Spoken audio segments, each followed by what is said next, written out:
দয়া করে দেখে চলো। বাবা ওটা কি গো? মনে হচ্ছে মানুষের বাচ্চা। মানুষের বাচ্চা এখানে কি করে এলো? একদিন তুমি ভালো নেকড়ে হয়ে উঠবে। আর আমিও ভালো নেকড়ে হতে পারবো তো, তাই না? আউ আউ। জঙ্গলে দুর্বল বাচ্চাদের খেয়ে ফেলা হয়।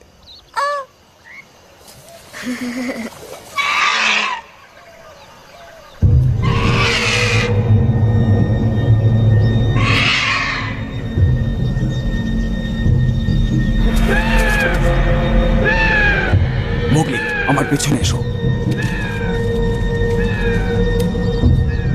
এক পাও নড়বে না এখান থেকে। শান্তিশিলা এলেই সবার গায়ের আলাদা আলাদা গন্ধে মনটা ভরে যায়।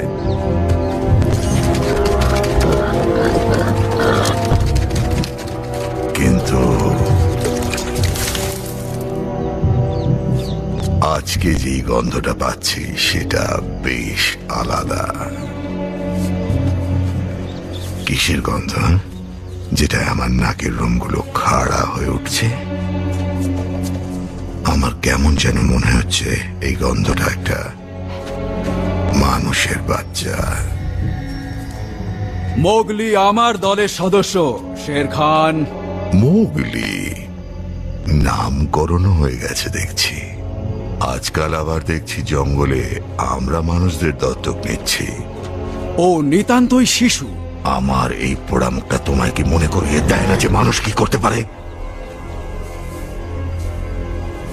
কিছুদিনের জন্য আমি আমার শিকারের জায়গাটা বদলেছি বলে তোমরা জঙ্গলের আইন শিখে তুলেছ। আরেকবার মনে করিয়ে দিই, মানুষের বাচ্চা একদিন মানুষই হয়ে উঠবে, আর জঙ্গলে মানুষ নিষিদ্ধ। তুমি আইনের ব্যাপারে কি জানো? রক্ষা। নিজের সুখের জন্য শিকার করা, ক্ষমতার জন্য হত্যা করা, এটাই তোমার আইন। ও আমার সন্তান, শুধুই আমার। তাই যেখান থেকে এসেছো সেখানেই ফিরে যাও পোড়ামুখো। বাঘ জানে যে জঙ্গলের এই অঞ্চলটা কার অধীনে। আমার বিশ্বাস যে ও আমাদের ধমকি দিতে আসেনি, বিশেষ করে যখন এই জলসন্ধি চলছে।